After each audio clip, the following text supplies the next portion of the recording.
क्योंकि देखो दिल के तो हम चोर हैं। अभी एक सर्वे हुआ, उसमें पता लगा 60% लोगों को अगर बैरून मुल्क का वीजा मिल जाए या बाहर जाने का मौका मिल जाए भाग जाएंगे। שאני דיברתי עם מנהיגים, דיברתי עם ראש ממשלת הודו मोदी, यदीदी नरेंद्र मोदी। क्या आप समझते हैं कि ये आग पाकिस्तान तक भी पहुंच सकती है? जी देखें, इसमें कोई शक नहीं कि जो इजराइल का जो मुल्क है, नेतन्याहू से किसी ने पूछा था कि आपके कौन है दुश्मन, तो उसने कहा था ईरान और Pakistan. So what's stopping them to come after any other Islamic country? You're absolutely right. General कल को ये पाकिस्तान के पे आएंगे। यार कुछ तो तुम लोग शर्म कर लो यार, कितने बड़े यार आप चीटर और झूठे लोग हो यार, कुछ शर्म करो यार। इतना भी कोई झूठ बोलता है यार, इतना भी कोई झूठ बोलता है? आप अपने आप को बेवकूफ बना रहे हो। मुल्क को दिवालिया बनाने के पीछे आप लोग जिम्मेदार हो। और अभी जैसे नेतन्याहू ने नरेंद्र मोदी को एक ट्वीट किया, नरेंद्र मोदी ने ट्वीट किया जी कि मुझे नेतन्याहू ने बता दिया था कि we are going to do this. India खुल के इजराइल के साथ खड़ा होगा, क्योंकि जब पाकिस्तान के साथ जंग हुई तो इजराइल इंडिया के साथ खड़ा हुआ था। तो अब सवाल यह है कि उम्मत मुस्लिमा कहाँ है? इसका जवाब यह है कि सोई हुई है या कॉम्प्लिसेंट है, क्योंकि इजरायली वजीर आजम ने हमले के बाद कहा है कि ईरान अरब दोस्तों के लिए भी खतरा है। भारत के सोशल मीडिया में, भारत के तमाम पॉलिसी मेकर्स में ये डिस्कशन बहुत एग्रेसिवली हो रही है कि जिस तरीके से इसराइल ने हमला करके तमाम ईरानी क़यादत को कत्ल कर दिया था, बिल्कुल इसी तरह अब भारत को अपने ऑपरेशन सिंदूर के दूसरे राउंड में पाकिस्तान के खिलाफ हमला करना चाहिए। ये आप लोग जिम्मेदार है, झूठो, फ्रॉडियो, चीटरो। कभी कहते हो हम 5 दरियाओं का मुल्क है, कभी कहते हो हमारे पास बिजली है, कभी बोलते हो हमारे पास गैस है। ये हर तो हमारे खिलाफ तो खतरा जब हमारी को कन्फ्रंटेशन कश्मीर पे होती है इंडिया के साथ, तो इजराइल के सिग्नेचर्स इंडिया के अंदर मिलते हैं। अभी तो फिजिकली उनके ड्रोन्स भी आए और हमारे पास। उनका प्रॉब्लम यह है कि किसी मुस्लिम ममालिक के न्यूक्लियर वेपन्स नहीं होने चाहिए। कहते सरेआम कहते नहीं है, लेकिन ये बहुत वाज़ेह है। अब भारत की जानिब से अगला ऑपरेशन, अगला राउंड शुरू होने वाला है। वो तो खुद कह चुके हैं वो हमारा पानी भी बंद करेंगे। इवेंचुअली मैं ये समझता हूँ कि हम वही करेंगे जो सऊदी अरेबिया, यूएई और ओआईसी सारे मुल्क मिलकर ही कोई ना कुछ होगा, जो भी होगा, and we will follow that. हम अलहदा नहीं खड़े हो सकते, ना अमेरिका के खिलाफ ना इजराइल के खिलाफ।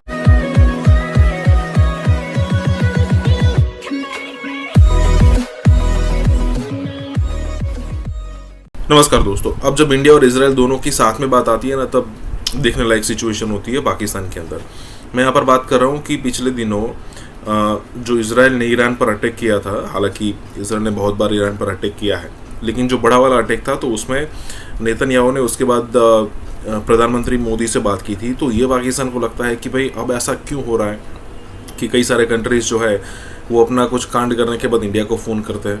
दूसरी चीज़ ये कि जब इंडिया और इजराइल दोनों की बात आती है तब ये सोचने पर मजबूर हो जाते हैं कि अगर मान लीजिए कि ईरान का थ्रेट हट जाता है इजराइल के सामने से, या फिर कहे कि वहाँ पर तख्ता पलट हो जाता है, तो उसके बाद जो है वो सीधा टारगेट होगा पाकिस्तान। मतलब पाकिस्तान खुद को ऐसे काउंट करता है कि भाई हम जो है ना इतने बड़े हैं कि हमारे दुश्मन ऑटोमेटिकली बन जाते हैं, क्योंकि वो है ना कि अगर आपका कद बढ़ता है तो दुश्मन और दोस्त दोनों बढ़ते हैं।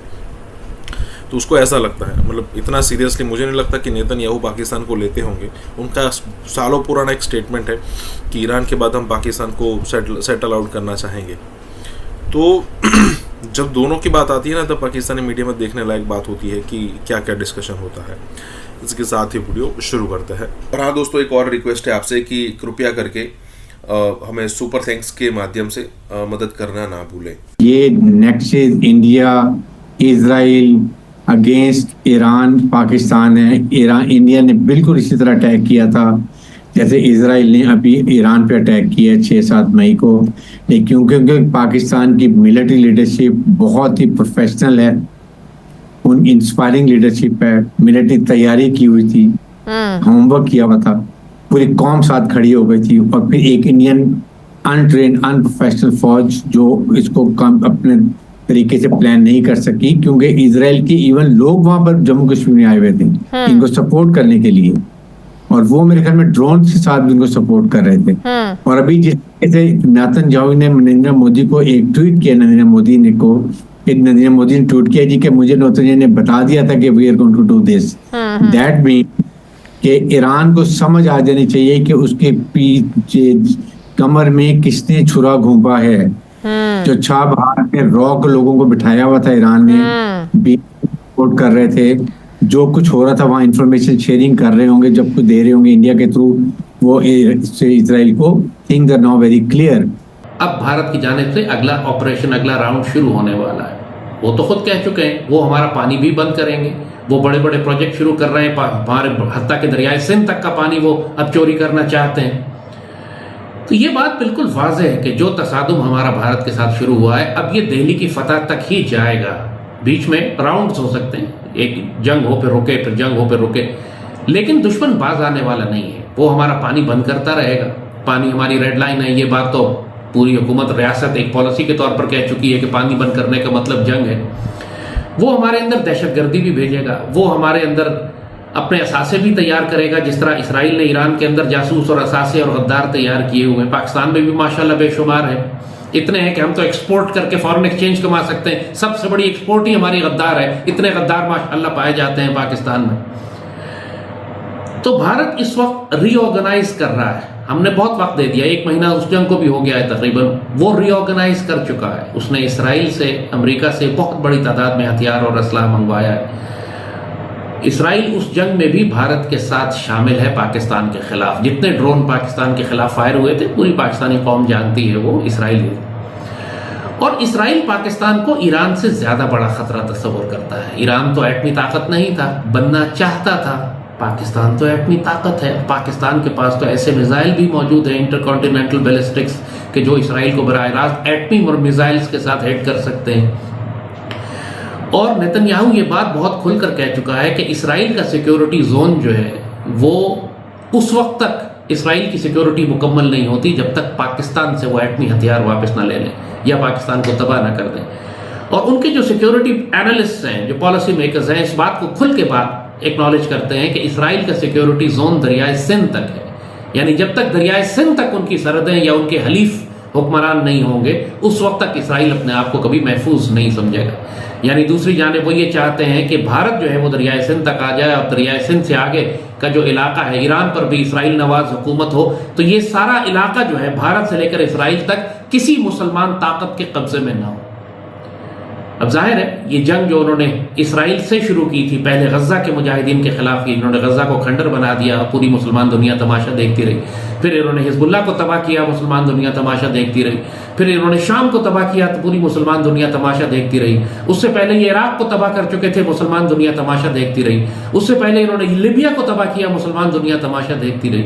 अब ये ईरान पर हमलावर हुए हैं, मुसलमान दुनिया तमाशा देख रही है। और बड़े बड़े मुसलमान अरब ममालिक इसराइल के दिफा के लिए आयरन डोम का काम कर रहे हैं।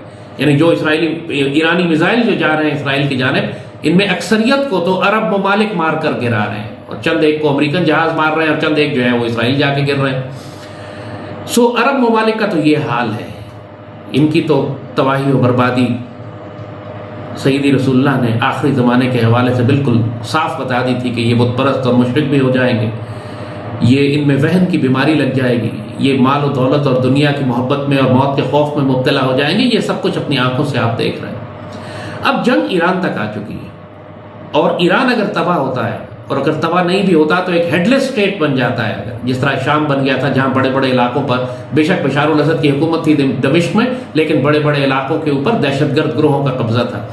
इस तरह की कोई सूरत हाल अगर ये ईरान के साथ करते हैं तो पाकिस्तान के लिए बहुत खतरनाक सूरत हाल पैदा हो जाएगी कि हमारे मगरब में दोनों मुल्क, अफगानिस्तान तो वैसे ही इनके लिए काम कर रहा है, और फिर ईरान भी, जो अभी तक ईरान हमें खतरा नहीं, ईरान की जानिब से हमें कोई खास खतरा नहीं था, हमें कोई भारी फौजें वहां नहीं लगानी पड़ती सिवाय स्मगलर्स के या छोटे मोटे दहशतगर्द ग्रोहों के। लेकिन अगर वो वाकई ईरान के, इसराइल की कंट्रोल में चला जाता है, फिर पाकिस्तान के लिए वेस्टर्न फ्लैंक जो है वो पूरी तरह एक्सपोज हो जाएगा।